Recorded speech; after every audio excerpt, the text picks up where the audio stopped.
बिस्मिल्लाहिर्रहमानिर्रहीम।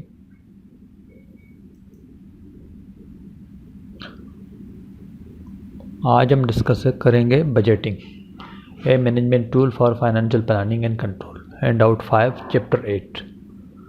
बजटिंग क्या होता है? बजटिंग बेसिकली कोई भी आने वाला वक्त, साल, महीना, उसके बारे में हम प्लान करते हैं कि उसके अंदर हमें कितने पैसों की ज़रूरत होगी, क्या हमारे अर्निंग सोर्सेज होंगे, कितने हमारे खर्चे होंगे, कितनी मटेरियल की रिक्वायरमेंट होगी, कितनी सेल एक्सपेक्टेड होगी। यानी जो भी फ्यूचर प्लानिंग जो हमारे पास्ट एक्सपीरियंसेस और ट्रेंड्स को देखते हुए एस्टिमेट की जाती है, वो उस चैप्टर के अंदर कवर किया जाएगा। तो आगे बढ़ते हैं, बजटिंग को कवर करने की कोशिश करते हैं। Question number 1, Kareem Toy Company produces 3 dolls that are sold to retail stores through the Karachi. The sales manager expects the following level of sales for coming year. Karim toy company 3 किस्म की doll हैं जो table में given है, doll X, Y and Z. Selling price per unit given है, doll X 12 रुपये, Y 8 रुपये और जेड 10 रुपये। एनुअल सेल्स इन यूनिट्स जो है वो 60,000, 40,000 और 80,000 के 60,000 यूनिट जो है ना वो एक्स के बिकेंगे, 40,000 वाई के यूनिट बिकेंगे, 80,000 जेड के बिकेंगे। ये समझो कि पास्ट ट्रेंड्स के हिसाब से देखते हुए एक ट्रेंड जो है फ्यूचर का एस्टिमेट किया गया है। The budgeted annual sales are distributed by month in the following percentage. जो सेल होगी वो मंथली हिसाब से, यानी कितना, यानी ये तो ऊपर जो है वो पूरे साल का जो है ना वो डेटा गिवन है, लेकिन अगर मंथली हिसाब से देखा जाए तो कौन से महीने में कितना परसेंट जो है ना वो कंपनी की सेल होती है। तो आप देख सकते हैं जनवरी के महीने में जो सेल होगी 6%, फरवरी में 8, मार्च में 4, अप्रैल में 4, मई में 2, जून में 10, जुलाई में 8, अगस्त में 12, सितंबर में 14, अक्टूबर में 6, नवंबर में 8 और दिसंबर में 18% जो है ना वो सेल होती है। इन सबको जब आप ऐड करेंगे तो ये टोटल जो है 100% बनेगा। ठीक है, अब हमें रिक्वायरमेंट क्या है? Prepare a monthly sales budget in units and rupees of 3 dollars. हमें मंथली बजट बनाना है, ये हमें साल का गिवन है कितने यूनिट बिकेंगे। अब उसके बाद हमें मंथ का ये परसेंटेज गिवन है ईच मंथ। तो अब हमें मंथली बजट बनाना है, यूनिट्स में भी बनाना है और रुपीज़ में भी बनाना है और तीनों डॉलर्स का बनाना है। मैंने क्या किया है, मंथ्स यहाँ लिखे हैं, आंसर में देखें आंसर 1 मंथ यहाँ लिखे हुए हैं, परसेंटेज ऑफ सेल्स। ठीक है, ये परसेंटेज वही एज इट इज़ मैंने ये वाला जो है ये यहाँ पे कॉलम की शक्ल में लिखा है, मंथ को मैंने कॉलम की शक्ल में लिखा है, सॉरी रोज़ में लिखा है। ठीक है, एक ही कॉलम में सारे महीने आ गए, एक ही कॉलम में सारे परसेंटेज आ गए, तो हमने यहाँ पे इस तरीके से रखा है।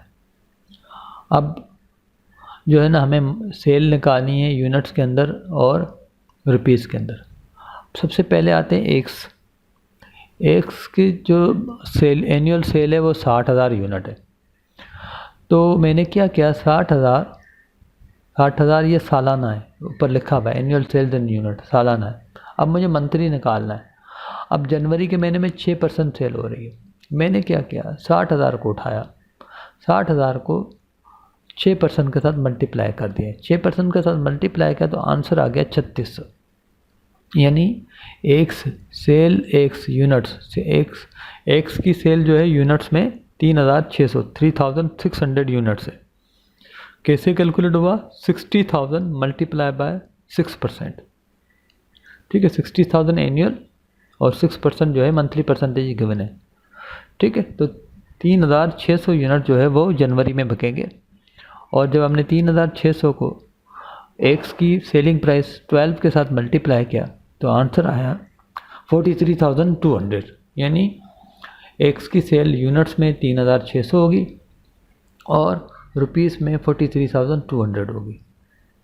इसी तरीके से फिर दूसरे महीने फरवरी का जो परसेंटेज है वो 8% है। अगेन 60,000 को 8% के साथ मल्टीप्लाई किया तो आंसर आया 4,800 यूनिट्स। ठीक है, मल्टीप्लाई किया इसको 12 से तो आंसर आया 57,600। इसी तरीके से 60,000 को अगेन 4% के साथ मल्टीप्लाई किया तो आंसर आया 2400 यूनिट। 2400 यूनिट्स को जब 12 के साथ मल्टीप्लाई किया तो 28,800 रुपीज़ बने।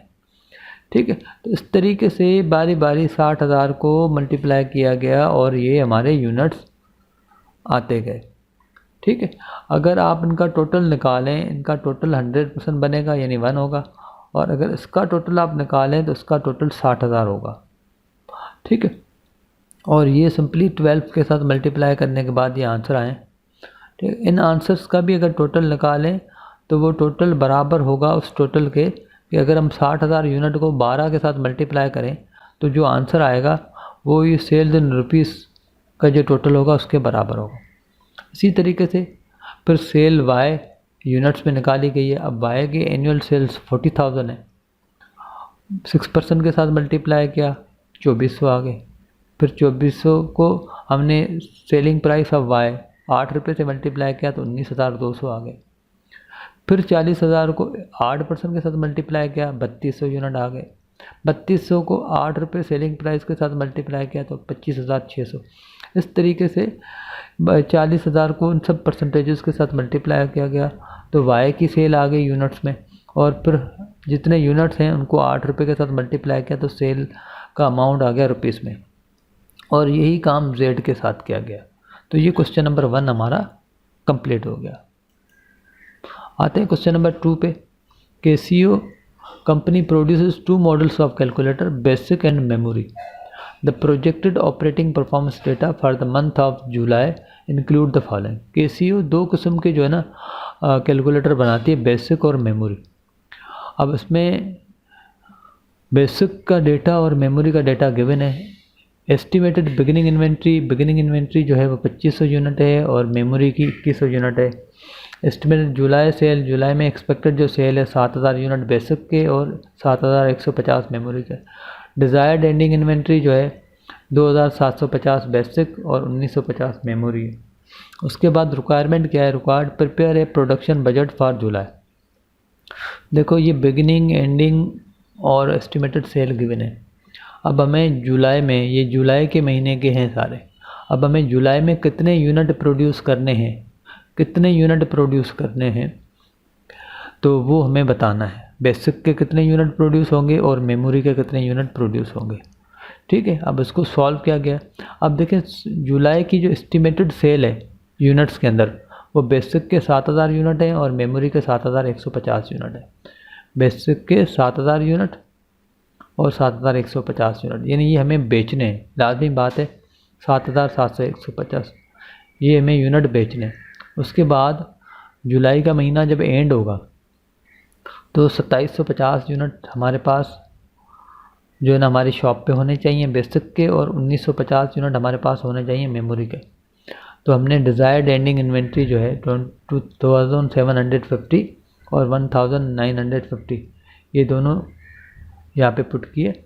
अब ये टोटल रिक्वायरमेंट ऑफ जुलाई, यानी जुलाई में इतने यूनिट हमें बेचने हैं और इतने यूनिट आखिर में हमारे पास होने चाहिए बेसिक के, और उसी तरीके से मेमोरी के इतने यूनिट बिकने हैं और इतने यूनिट होने चाहिए।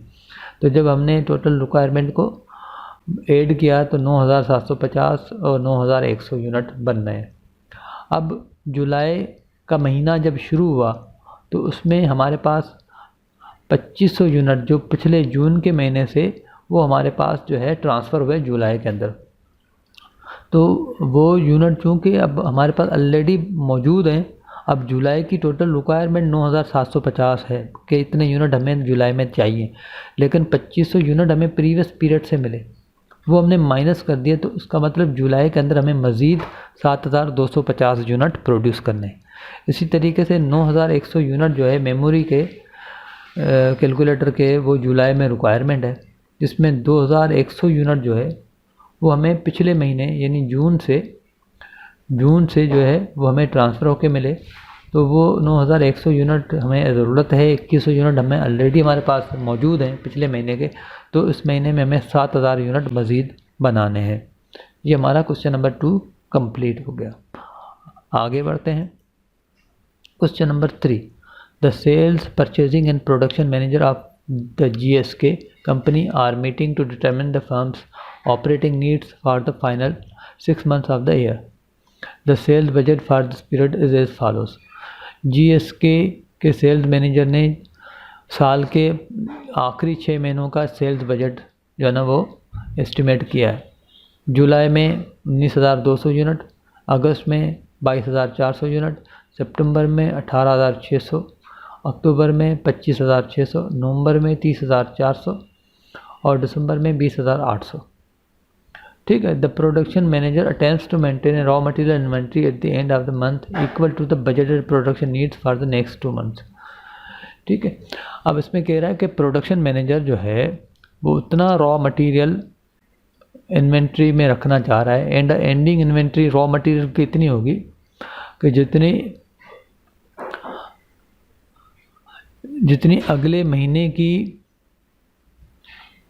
अगले 2 महीनों की जो प्रोडक्शन नीड होगी उसके बराबर होनी चाहिए रॉ मटेरियल की एंडिंग इन्वेंट्री। यानी रॉ मटेरियल उतना होगा कि अगले 2 महीनों की प्रोडक्शन नीड्स को पूरा किया जाए, उतना रॉ मटेरियल उनको चाहिए। यानी अगले 2 महीनों में अगर उसको 500 टन रॉ मटेरियल चाहिए तो वो इस महीने जो है ना वो एंड में 500 टन अपने पास छोड़ेंगे ताकि अगले 2 महीनों की ज़रूरत पूरी हो सके। Each unit produce require 4 pound of raw material. ठीक है। जितना भी यूनिट बनते हैं, हर यूनिट जो मार्केट में जाके बिकता है वो 4 पाउंड उसको रॉ मटेरियल की ज़रूरत होती है। रॉ मटेरियल 4 पाउंड उसमें एक यूनिट में लगता है।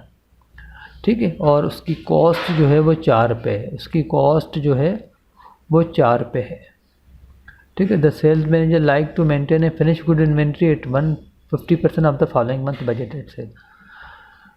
सेल्स मैनेजर जो है वो चाहता है कि फिनिश गुड इन्वेंट्री जो है वो 150% हो नेक्स्ट मंथ की बजटेड सेल का, यानी 150% हो, यानी 1.5 गुना।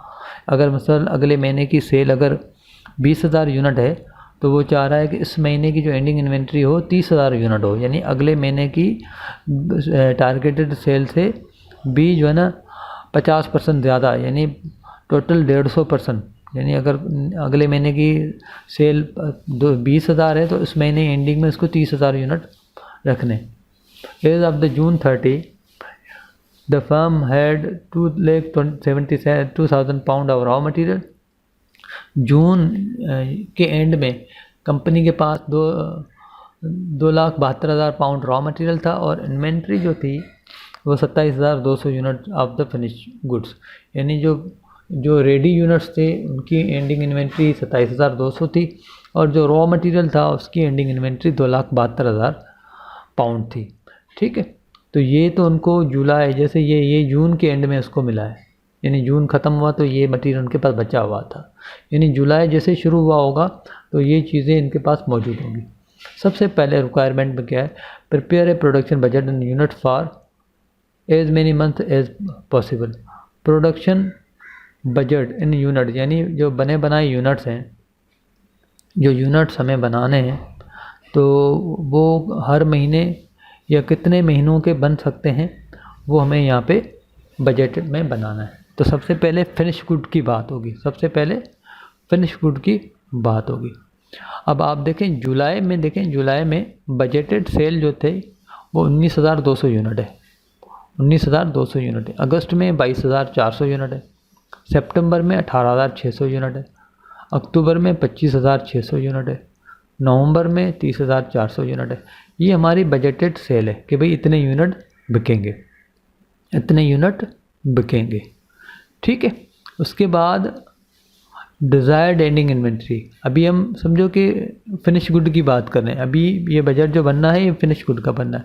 फिनिश गुड में जो सेल थी वो, और ये भी कह रहा है prepare a production budget unit for as many month as possible. तो ये नवंबर तक बन सकता है, आगे पॉसिबल नहीं है। तो हमने बजटेड सेल जो है जुलाई, अगस्त, सितंबर, अक्टूबर, नवंबर ये यूनिट लिखे। दिसंबर का महीना हमने नहीं लिखा, दिसंबर पॉसिबल नहीं है। कैसे पॉसिबल नहीं है अभी थोड़ी देर में बताता हूँ। ठीक है, तो ये तो थी हमारी कि भाई इतने यूनिट बिकेंगे, ये तो यूनिट हमें बनाने ही बनाने। उसके बाद वो कह रहा है desired ending inventory. Desired ending inventory कैसे निकलेगी? वो कह रहा है the sales manager likes to maintain a finish good inventory at 150% of the following month budgeted sale. Next month की सेल का 150%, यानी नेक्स्ट मंथ की जितनी भी सेल होगी उसका 150% जो है ना एंडिंग इन्वेंट्री होना चाहिए। अब मिसाल के तौर पर मुझे जुलाई में एंडिंग इन्वेंट्री जो चाहिए वो अगस्त की सेल जो डिज़ायर्ड टारगेटेड सेल है उसका 150% होना चाहिए। तो 22,400 यूनिट अगस्त की सेल है, उसको मैंने 1.5% के साथ मल्टीप्लाई किया 150% के साथ, तो मेरा आंसर आया 33,600, 33,600। आप भी इसको कर सकते हैं, 150% के साथ उसको मल्टीप्लाई करें। तो इतनी एंडिंग इन्वेंट्री मुझे जुलाई में चाहिए, क्योंकि जुलाई की एंडिंग इन्वेंट्री अगले महीने की सेल का 150% होनी चाहिए। ये ऊपर ये गिवन है, सवाल में गिवन है। ठीक है, इसी तरीके से अगस्त की एंडिंग इन्वेंट्री होगी वो सितंबर के जो सेल होगी उसका 150% होगा, तो वो हमने इसको 18,600 यूनिट सितंबर की सेल है, इसको 150% के साथ मल्टीप्लाई किया तो 27,900 आ गया। उसके बाद सितंबर की जो एंडिंग इन्वेंट्री होगी वो अक्टूबर के सेल का 150% होगी, तो अक्टूबर में 25,600 की सेल है, उसका 150% निकाल दिया तो 38,400 आ गया। इसी तरीके से अक्टूबर की जो एंडिंग इन्वेंट्री होगी वो नवंबर की सेल का 150% होगी, तो 30,400 को जब मल्टीप्लाई किया 150% के साथ तो 45,600।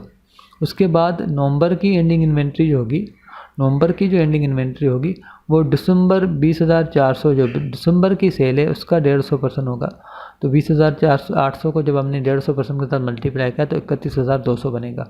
अब दिसंबर का मैंने इसीलिए नहीं बनाया कि दिसंबर में एंडिंग इन्वेंट्री यहाँ नहीं निकल सकती थी, क्योंकि दिसंबर की एंडिंग के लिए हमें जनवरी की सेल चाहिए जो कि है नहीं, इसीलिए मैंने नवंबर पे स्टॉप किया था। इसलिए आप समझ सकते हैं कि ने as many month as possible क्यों बताया, क्योंकि यहाँ पे दिसंबर यानी सारे महीनों की बजट नहीं बन सकती, क्योंकि रिक्वायर्ड जो हमारे पास गिवन डेटा है उसमें सिर्फ नवंबर तक ही पॉसिबल है। ठीक है, अब हमारे पास ये आ गया कि जुलाई में हमें सेल कितनी करनी है और आखिर में यूनिट कितने चाहिए, तो ये दोनों को ऐड किया तो टोटल रिक्वायरमेंट जो है वो 52,800 है। जुलाई का 50,300 दोनों को ऐड किया तो ये अगस्त की रिक्वायरमेंट है 18,600, 38,400 ऐड किया 57,000, ये सितंबर की रिक्वायरमेंट है 71,200, ये अक्टूबर की रिक्वायरमेंट है 61,600, ये नवंबर की रिक्वायरमेंट है। तो ये हमारे पास ये रिक्वायरमेंट आ गई कि जुलाई में, अगस्त में, सितंबर में इतने इतने यूनिट्स चाहिए।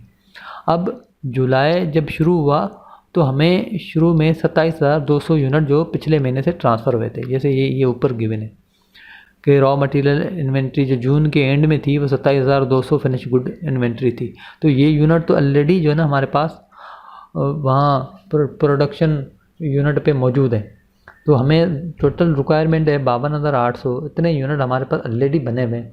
तो जुलाई में मज़ीद हमें 25,600 यूनिट प्रोड्यूस करने पड़ेंगे, 25,600 यूनिट प्रोड्यूस करने पड़ेंगे। उसके बाद अगस्त के अंदर जो बिगिनिंग इन्वेंट्री थी जो जुलाई में मिली, वो जुलाई में जो एंडिंग थी वो 33,600, लाजमी बात है ये अगस्त में ट्रांसफ़र हुई होगी, तो ये अगस्त में जो ट्रांसफ़र हुई है वो 33,600, तो टोटल अगस्त की रिक्वायरमेंट 50,300 है, और जो पिछले महीने से हमें यूनिट बनाए मिले हुए हैं वो 33,600। इसका मतलब अगस्त में हमें मज़ीद 16,700 यूनिट प्रोड्यूस करने। इसी तरीके से सितंबर के अंदर जो है वो हमें अगस्त से 27,900 यूनिट पके पकाए बने बनाए मिले होंगे, वो हमने 57,000 यूनिट जो रिक्वायरमेंट है उससे माइनस किए, तो मज़ीद 29,100 यूनिट हमें जो है सितंबर में प्रोड्यूस करने। इसी तरीके से अक्टूबर की अगर आप प्रोडक्शन देख लें तो 71,200 यूनिट जो है ना हमें बनाने थे, जिसमें 38,400 जो सितंबर का एंडिंग थी वो जुलाई में हमें शुरू में ही ये यूनिट मिले थे, ये हमने 71,200 से माइनस किया तो 32,800 मज़ीद यूनिट हमें प्रोड्यूस करने। इसी तरीके से हमने जो है अक्टूबर में 45,600 यूनिट हमें हमारे पास डिज़ायर्ड एंडिंग इन्वेंट्री हमने रखी थी, तो ये यूनिट नवंबर के अंदर बिगिनिंग बन चुके होंगे, तो नवंबर में 61,600 यूनिट जो है ना रिक्वायर्ड थे, और हमारे पास 45,600 यूनिट पिछले महीने से हमें ट्रांसफ़र हुए, तो मज़ीद 16,000 यूनिट हमें प्रोड्यूस करना है। ना पूरा कौन कहो मैं बैठे रहता हूँ पूरी तो फिलहाल रुके तो वजह से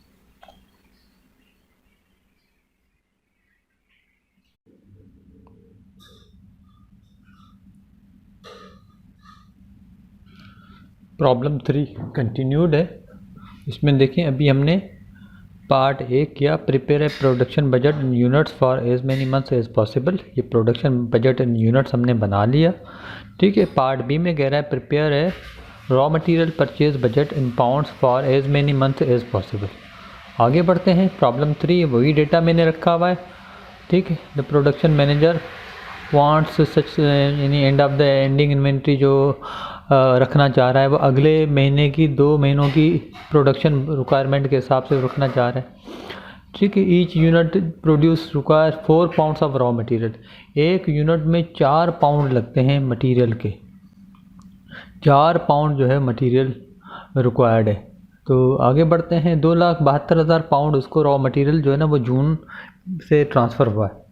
तो रिक्वायरमेंट है prepare a raw material budget in pounds for as many months as possible.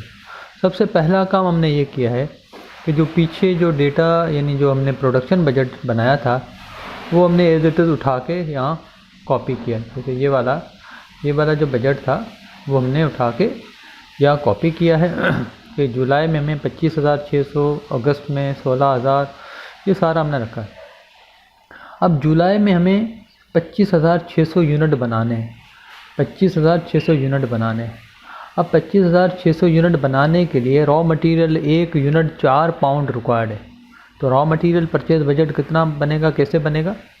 Raw material units multiply by 4, यानी अगर जुलाई के यूनिट्स हैं 25,600 तो उसको अगर मैं 4 से ज़रब दूंगा, 4 से मल्टीप्लाई करूंगा तो मेरे पास एक आंसर आ जाए 1,02,400, यानी 25,600 multiply by 4 the total will be 1,02,400।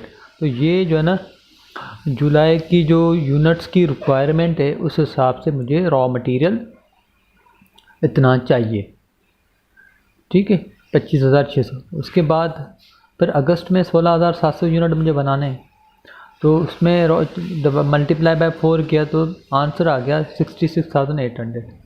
इसी तरीके से सितंबर में 29,100 जो है यूनिट्स प्रोड्यूस करने हैं, 4 के साथ मल्टीप्लाई किया तो 1,16,400 जो है ना रॉ मटेरियल के पाउंड्स हमें रिक्वायर्ड है।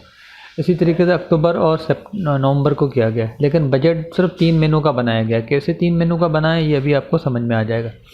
अब वो कह रहा है कि the production manager attempt to maintain a raw material inventory end of the month equal to the budgeted production need for the next 2 months, यानी नेक्स्ट 2 मंथ्स की जो बजटेड रिक्वायरमेंट है एंडिंग इन्वेंट्री उसके बराबर होगी। अब यानी कंपनी को, जो कंपनी है उसको ये तो यूनिट बनाने हैं, इसके लिए इतना तो रॉ मटेरियल चाहिए, लेकिन उनको अगले 2 महीनों की रिक्वायरमेंट के मुताबिक एंडिंग इन्वेंट्री भी रखनी है।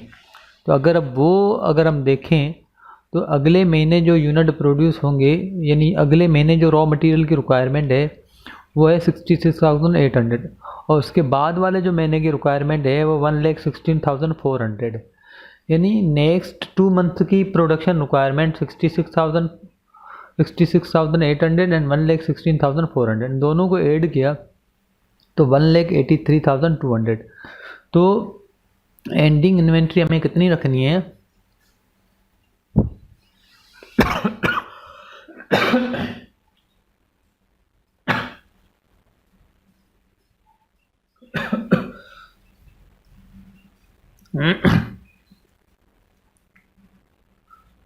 जिससे हमारी अगले 2 महीनों की प्रोडक्शन रिक्वायरमेंट की ज़रूरत पूरी हो।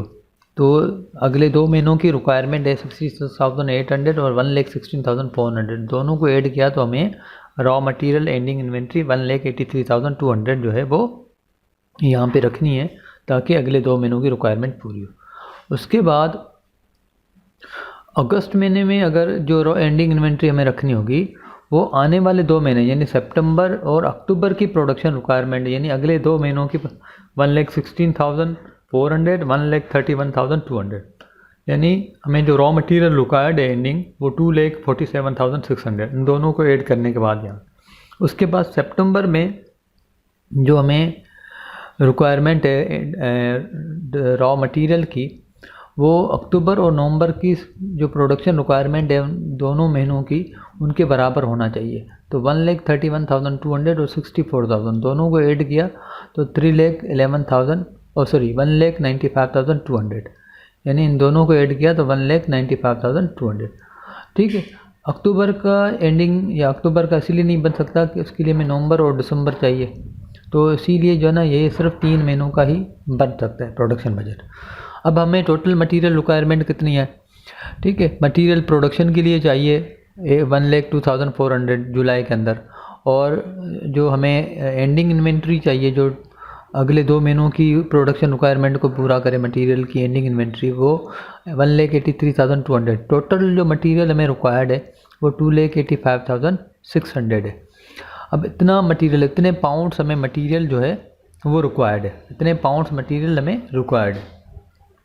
अब हमें पिछले महीने यानी जून से जो मटेरियल ट्रांसफ़र हुआ है वो 2,72,000 पाउंड जो है ना मटेरियल हमें ट्रांसफ़र हुआ है, यानी 2,85,600 हमें मटेरियल जुलाई के महीने में चाहिए ताकि हम प्रोडक्शन भी कर सकें और एंडिंग का टारगेट भी पूरा कर सकें।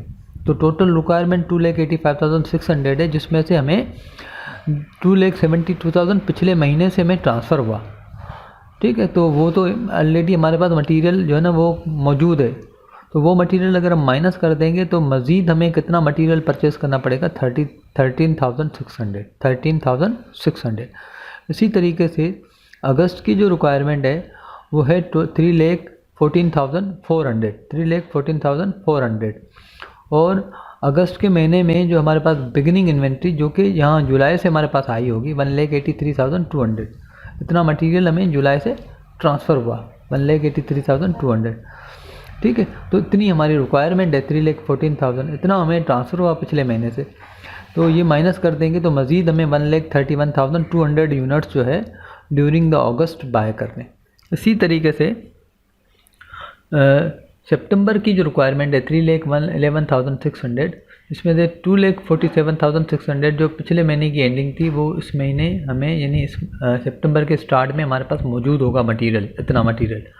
टोटल रिक्वायरमेंट सितंबर की ये है, इतना हमारे पास मौजूद है, तो ये माइनस किया तो मज़ीद हमें 64,000 पाउंड्स जो है वो मटेरियल रिक्वायर्ड है। अगर ये हमसे कहता कि बताएं कि ये तो उन्होंने रॉ मटेरियल पाउंड्स में पूछ लिया कि कितना मटेरियल चाहिए पाउंड्स में, तो ये तो हमने पाउंड्स में लिख दिया, लेकिन अगर वो कहते कि रॉ मटेरियल जो है ना वो के लिए कितने पैसे रिक्वायर्ड हैं, तो फाइनल जो आंसर हमारा ये आ रहा है, तो उसमें आप देख सकते हैं कि रॉ मटेरियल की कॉस्ट जो है ना वो 4 रुपये पर पाउंड है। तो मज़ीद अगर हम इसको 4 रुपये से मल्टीप्लाई कर देते इसको तो इसका जो आंसर आता, तो हम वो कहते हैं कि भाई इतने पैसों की रिक्वायरमेंट होगी जुलाई के अंदर, इतने पैसों की रिक्वायरमेंट होगी अगस्त के अंदर, इतने पैसों की रिक्वायरमेंट होगी सितंबर के अंदर रॉ मटेरियल परचेज़ करने के लिए। तो ये चीज़ें जो है ये हमने, क्योंकि रिक्वायरमेंट सिर्फ पाउंड्स में थी तो हमने उसको पाउंड्स में निकाला, अगर रुपीज़ में होती तो हम मज़ीद उसको 4 से मल्टीप्लाई कर देते। आगे बढ़ते हैं क्वेश्चन नंबर 4 और क्वेश्चन नंबर 5। क्वेश्चन नंबर 4 में वही royal wood shop produces 2 types of wooden clocks, the expected production units for the first 4 months of the year are as follows. ये बजटेड प्रोडक्शन है, 2 किस्म के वॉल क्लॉक बनते हैं, okay और walnut, जनवरी फरवरी मार्च अप्रैल, ये इसके एक्सपेक्टेड प्रोडक्शन यूनिट है। ठीक, each oak clock requires 3 hours of labour and walnut requires 4 hours of the labour. The labour cost is 10 per hour. Prepare a direct labor budget by month assuming no beginning or ending inventories. कोई beginning कोई ending inventory नहीं है, सीधा सीधा जनवरी फरवरी मार्च अप्रैल ये पहले okay के लिए लिखेंगे। ठीक है, और फिर उसको ओक के जितने भी आवर्स हैं कि 3 hours जो है ओक को बनाने में रिक्वायर्ड है मल्टीप्लाई कर देंगे 3 के साथ। ठीक है, तो टोटल आवर्स आ जाएंगे, उसके बाद उसको मल्टीप्लाई बाय 10 कर देंगे तो टोटल ओक में कितना पैसों की रिक्वायरमेंट होगी वो आ जाएगा। उसके बाद वॉलनट में भी जनवरी फरवरी मार्च अप्रैल लिख के उनके ये यूनिट्स लिख के सबसे पहले इसको 4 hours 4 से मल्टीप्लाई करेंगे हर यूनिट को, उसके बाद 10 के साथ मल्टीप्लाई करेंगे तो वो रुपीज़ में आंसर आ जाएगा। आई होप कि ये आपको समझ में आ रहा होगा। क्वेश्चन नंबर 5 है, mister Khurshid is a would craftsman who operates A business that makes high quality would sculptor. Each sculptor requires the following labour. Carving के लिए 15 आवर्स रिक्वायर है, फिनिशिंग के लिए 5 आवर्स रिक्वायर्ड है। Mister Khurshid charge ₹12 per hour of the labor time when computing the cost of the sculptors. He attempts to maintain an inventory of sculptor 20% of the following month expected sale। ठीक है, 20% of the following, ये उनको expected जो है ना वो inventory maintain करनी है, यानी एंडिंग इन्वेंट्री उनको इतनी मेंटेन करनी है। On December 30 he has 5 finish sculptor in the inventory, यानी बिगिनिंग इन्वेंट्री इसके पास 5 यूनिट थे दिसंबर में। ठीक है, anticipate sale for the first 4 month of the year. आज अब जनवरी, फरवरी, मार्च, अप्रैल, सबसे पहले तो हमें इसकी प्रोडक्शन बजट बनाना है। प्रोडक्शन बजट कैसे बनेगा, वही जो पीछे हम करके आए। जनवरी के यूनिट गिवन है 25। ठीक है, डिज़ायर्ड एंडिंग जो है वो अगले महीने की रिक्वायरमेंट का 20% होगा, तो उसका 20% निकाल के 30 का वो इसमें ऐड कर लें।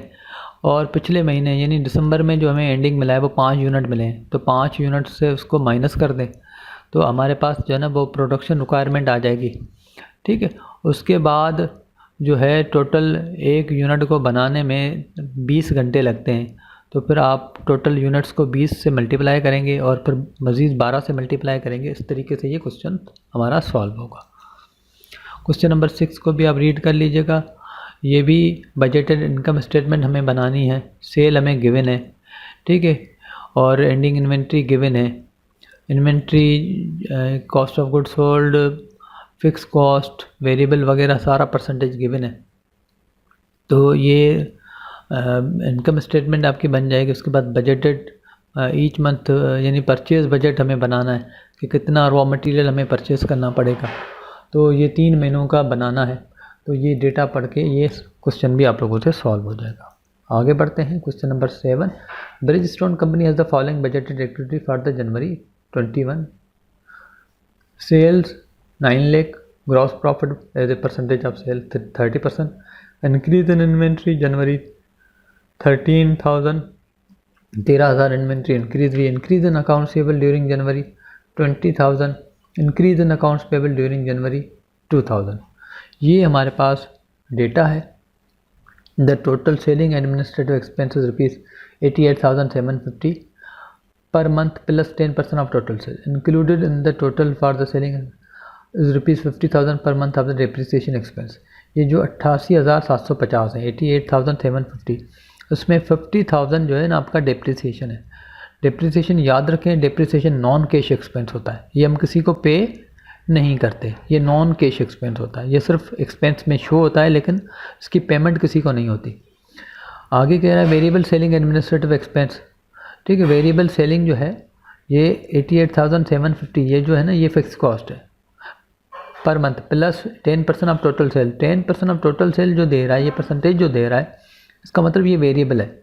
तो आगे कह रहा है कि ये फिक्स में 50,000 जो है वो डिप्रिसिएशन है। आगे कह रहा है कि variable selling administration include a charge for uncollectable account 1% of sale. इसमें 10% सेल जो ये 10% जो खर्चा है टोटल सेल का, उसमें 1% जो है वो अनकलेक्टेबल अकाउंट हैं, यानी बेड डेट्स हैं। इसका मतलब वेरिएबल एक्चुअल जो कॉस्ट होगी वो 9% होगी, 1% अनकलेक्टेबल अकाउंट है। अनकलेक्टेबल अकाउंट एक्सपेंस जो है ये भी हम किसी को पे नहीं करते, बेड डेट एक्सपेंस भी किसी को पे नहीं किए जाते। ये सिर्फ प्रोविज़न होती है कि इतने पैसे हमें हो सके ना मिलें, तो ये पेमेंट किसी को नहीं होती। तो समझो कि 1% अगर अनकलेक्टेबल है तो ये 10% जो टोटल वेरिएबल है, तो एक्चुअल जो वेरिएबल जो पेमेंट वाले होंगे, जिसको पेमेंट करनी होगी, उसका परसेंटेज 9 होगा। The accounts receivable shown above are presented net of the allowance for doubtful accounts. The accounts receivable जो ऊपर ये गिवन है, इसमें डाउटफुल अकाउंट्स यानी बेड डेट्स को माइनस करके फिर दिया हुआ है। Compute the estimated cash receipt and cash disbursement for the January. ठीक है, तो ये आते हैं कैश रिसिप्ट कितनी है और कैश डिस्बर्समेंट कितनी है। उसको समझने के लिए ये नीचे पहले 2 लेजर देख लें। देखिए, अकाउंट रिसीवेबल वो कह रहा है कि हमारे पास 20,000 इंक्रीज़ हुआ, 20,000 इंक्रीज़ हुआ, यानी कहने का मकसद ये एंडिंग बैलेंस होगा, क्योंकि ये बात कर रहा होगा तो उसका मतलब ये जो लेजर का बैलेंस इस वक्त शो हो रहा है उसमें 20,000 का इजाफा हुआ है। तो बिगिनिंग हमारे पास गिवन नहीं है, बिगिनिंग हमारे पास गिवन नहीं है, तो हमने क्या किया, ओपनिंग या बिगिनिंग बैलेंस जो अकाउंट रिसीवेबल का है वो उसको ज़ीरो यहाँ पे अज्यूम किया, उसको यहाँ पे ज़ीरो अज्यूम किया है, और क्लोजिंग बैलेंस को हमने 20,000 अज्यूम किया है, 20,000 अज्यूम किया है। ठीक है, इतना अकाउंट रिसीवेबल हमारा होगा। ठीक है, उसके बाद सेल हमारी जो है वो 9 लाख है, सेल हमारी जो है वो 9 लाख है। ठीक है, अब सेल हम ये अज्यूम करते हैं कि सेल जो है वो जो 9 लाख है उससे वो पूरी की पूरी उधार पे हुई है, वो पूरी की पूरी उधार पे हुई है, इसीलिए हमने अकाउंट रिसीवेबल में लिख दिया कि सेल जो है वो 9 लाख रुपए उधार पे हुई है। यानी ड्यूरिंग द ईयर जो हमारे पास जो सेल है वो 9 लाख हुई और वो 9 लाख के 9 लाख उधार पे हुई। अब बिगिनिंग अकाउंट रिसीवेबल था ही नहीं, बिगिनिंग अकाउंट रिसीवेबल था ही नहीं, और 9 लाख की सेल हमारी उधार पे हुई। ठीक है, और एंडिंग हमारे जो अकाउंट रिसीवेबल का जो बैलेंस है वो 20,000 है। इसका मतलब ये हुआ कि 9 लाख अगर during the year account receivable थे और एंड ऑफ द डे 20,000 रुपये अभी भी आउटस्टैंडिंग है, it means we have collected 8,80,000, यानी हमने 8,80,000 कलेक्ट कर लिए, यानी बिगिनिंग इन्वेंट्री ज़ीरो है और सेल हमारी जो है ना 9 लाख है। ठीक है, और वो हम शुरू में सारी उधार पे हमने दे दी, लेकिन अभी भी अकाउंट रिसीवेबल हमारा मार्केट में जो आउटस्टैंडिंग है वो 20,000 है। तो इसका मतलब 9 लाख में हमने जो उधार पे सेल दिया, अभी भी हमारा 20,000 पे मार्केट में जो है वो अभी भी आउटस्टैंडिंग है। इसका मतलब ये हुआ 8,80,000 हमें कलेक्ट हो गए, 8,80,000 हमें कलेक्ट हो गए। उसके बाद वो कह रहा है कि 1% जो है ना अनकलेक्टेबल अकाउंट है। इसका मतलब यानी कि 1% 9 लाख का, यानी 1% ऑफ सेल कह रहा है, 1% 9 लाख का निकालेंगे तो 9,000 बनेगा, 9,000 बनेगा। यानी अगर हम ये अज्यूम करके चलें या ये समझ कर चलें कि भाई 9 लाख की हमारी टोटल सेल हुई क्रेडिट पे, 9 लाख की टोटल हमारी क्रेडिट सेल हुई, जिसमें 9,000 रुपये हमें नहीं मिले, 9,000 रुपये हमारे बेड डेट्स हो गए, लोग जो है ना वो पैसे हमारे लेके बैठ गए, उन्होंने हमें पैसे दिए ही नहीं। ठीक है, हमें पेमेंट नहीं हुई। ठीक है, यानी 9 लाख की सेल में से 9,000 इन अदर वर्ड्स हमारे डूब गए, हमें नहीं मिले, हमें यानी मिलने की कोई उम्मीद नहीं है। 9 लाख की सेल में से 9,000 हमें मिलने की कोई उम्मीद नहीं है। तो हमारी जो रियल सेल हुई या एक्चुअल सेल हुई वो हुई 8,91,000, 8,91,000, यानी 9 लाख में से 9,000 तो हमें मिलने ही नहीं है, क्योंकि 1% ऑफ सेल वो कह रहा है अनकलेक्टेबल है, तो 9,000 तो हमें मिलने ही नहीं है। तो एक्चुअल सेल जो हुई, जो पैसे मिलने वाली सेल, जो कैश हमें कलेक्ट होगा, वो जो सेल है वो 9 लाख की है। 9 लाख में से 9,000 माइनस करके 8,91,000, यानी 8,91,000। उसमें भी अभी हमारे कस्टमर के ऊपर 20,000 आउटस्टैंडिंग है, तो वो अभी हमें पैसे मिलने हैं। तो अगर 8,91,000 हमारा एक्चुअल सेल है, जो कि 9 लाख सेल में से 9,000 पे हमने ये वाला जो बेड डेट्स है वो काट दिया, क्योंकि ये हमें मिलना ही नहीं है। ये हम अज्यूम कर रहे हैं कि ये पैसे हमारे जो है ना कस्टमर से हमें कलेक्ट नहीं होंगे। तो रियल टर्म में जो सेल जिसमें हमें पैसे कलेक्ट होने की उम्मीद है वो सेल हमारे 8,91,000 है, उसमें से 20,000 अभी भी हमारा कस्टमर के ऊपर आउटस्टैंडिंग है। तो इट मीन्स हमें जो रिमेनिंग जो एक्चुअल कलेक्शन हुई होगी वो 8,71,000 हुई होगी।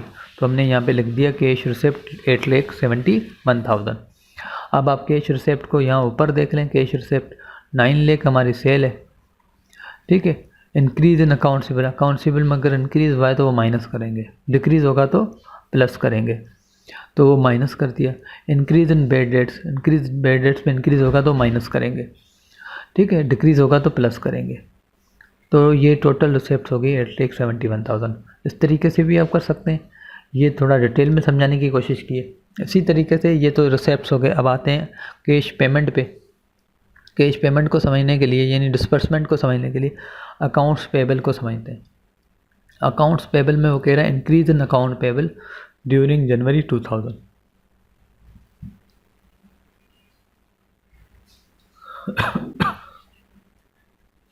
Increase in account payable during January 2000। अब अकाउंट्स पेबल जो है ये एंडिंग है 2000, इसका मतलब यहाँ पे अकाउंट पेबल बिगिनिंग बैलेंस नहीं है, कोई भी बिगिनिंग बैलेंस नहीं है। तो बिगिनिंग बैलेंस अगर नहीं है तो अकाउंट्स पेबल जो है, अकाउंट्स पेबल का जो नॉर्मल बैलेंस होता है वो क्रेडिट साइड पर होता है, इसमें बिगिनिंग बैलेंस नहीं है। ठीक है, क्लोजिंग बैलेंस जो है वो 2000 है, क्लोजिंग बैलेंस जो है वो 2000 है। तो ये अभी हमें पेमेंट करने हैं। ठीक है, ये हमारे ऊपर आउटस्टैंडिंग है। अब हुआ ये कि हमारे सबसे पहले सेलिंग और एडमिनिस्ट्रेटिव एक्सपेंस यानी पेमेंट हमने कैसे कैसे की। देखें, ये कह रहा है 88,750 जो है वो हमारी टोटल फिक्स कॉस्ट है। उसमें से हमने ये 50,000 माइनस कर दिए जो कि डिप्रिसिएशन था, जो कि किसी को हमने पे नहीं किया। तो 88,750 में से 50 लेस करेंगे तो ये बन जाएगा 38,750, 38,750, 38,750। एक तो ये फिक्स सेलिंग एडमिनिस्ट्रेटिव हो गया 38,750, प्लस में वो कहता है 10% जो है वो हमारे पास वेरिएबल कॉस्ट है। 9 लाख का 10% बनना है 90,000। 90,000 में से 1% जो है वो बेड डेट्स है, यानी बेड डेट्स एक्सपेंस हम किसी को पे नहीं करते। तो जो पेमेंट वाले जो हमारे जो एक्सपेंसेस हैं सेलिंग एडमिनिस्ट्रेटिव 38,750 फिक्स के हैं, और 90,000 में से 9,000 ये बेड डेट्स के माइनस करते हैं तो 81,000 जो है ना वेरिएबल अदर एक्सपेंसेस हमारे हैं। तो 81,000 प्लस 38,750, इन दोनों को जब आप ऐड करेंगे 81,000 प्लस 38,750 यानी 38,750 प्लस 81, ये दोनों को ऐड करेंगे तो हमारा जो टोटल बनेगा वो बनेगा 1,19,750। यानी सेलिंग एडमिनिस्ट्रेटिव एक्सपेंस जो है इस मद में हमने इतना अमाउंट एक्चुअल में पे किया, इतना अमाउंट हमने एक्चुअल में पे किया।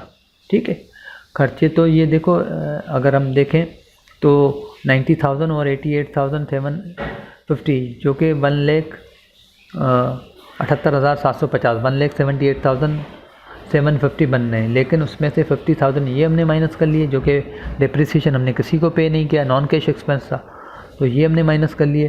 प्लस में 9,000 हमने ये माइनस कर लिए क्योंकि अनकलेक्टिबल भी किसी को पे नहीं होता। तो समझो हमने 1,78,750 में से 59,000 माइनस कर दिए तो हमारे पास 1,19,750 ये आंसर आ गया। एक तो हमने ये पेमेंट की, दूसरा हमने रॉ मटेरियल ख़रीदा होगा। अब रॉ मटेरियल जब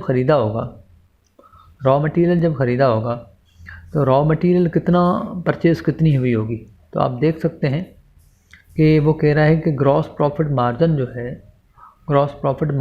वो 30% है। ग्रॉस प्रॉफिट मार्जिन जो है वो 30% है। इसका मतलब कॉस्ट ऑफ गुड सोल्ड जो है 70% होगा। ग्रॉस प्रॉफिट मार्जिन 30% है तो उसका मतलब कॉस्ट ऑफ गुड सोल्ड 70% होगा।